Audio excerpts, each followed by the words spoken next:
तीन लड़के अली, इमरान और उस्मान सबसे अच्छे दोस्त थे जो अपने सप्ताहांत एक साथ बिताना पसंद करते थे। एक सुनहरी और धूप वाली सुबह उन्होंने एक मज़ेदार साइकिल रेस करने का फैसला किया। उनमें से हर एक के पास अलग अलग साइकिल थी।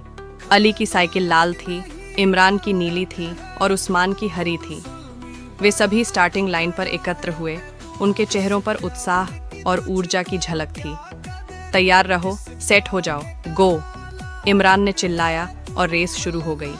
तीनों लड़के जितना जल्दी हो सके साइकिल चलाने लगे और शांत सड़कों से दौड़ते हुए पार्क की ओर बढ़े।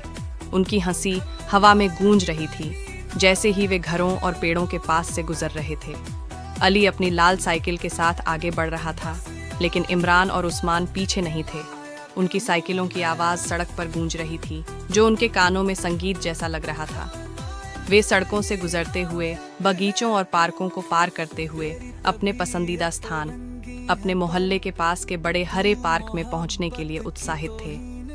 थोड़ी देर में वे आखिरकार पार्क पहुंचे, हाँफते हुए लेकिन खुश थे।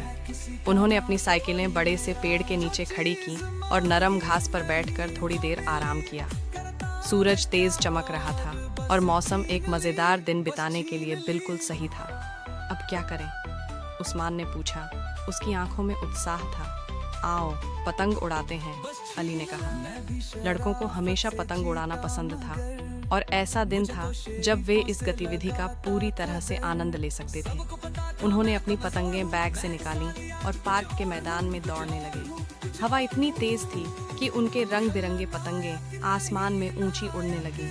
अली की पतंग हवा में ऊंची उड़ रही थी, जबकि इमरान और उस्मान अपने पतंगों को काबू में करने की कोशिश करते हुए हंसी में डूबे हुए थे। वे घंटों तक दौड़ते रहे, पतंगों को आसमान में उड़ाते रहे। यह उनके जीवन का सबसे अच्छा दिन था। लड़के हर पल का आनंद ले रहे थे, खुले पार्क में बेफिक्री से खेलते हुए। जैसे जैसे सूरज डूबने लगा, वे घास पर बैठ गए और आकाश को नारंगी और गुलाबी रंगों में बदलते हुए देखा। आज का दिन शानदार था, इमरान ने मुस्कुराते हुए कहा। मैं अगले सप्ताह फिर से ऐसा करना चाहता हूँ। लड़कों ने सहमति जताई और अगले शनिवार को फिर से एक साथ एक और रोमांचक और मज़ेदार दिन बिताने का वादा किया।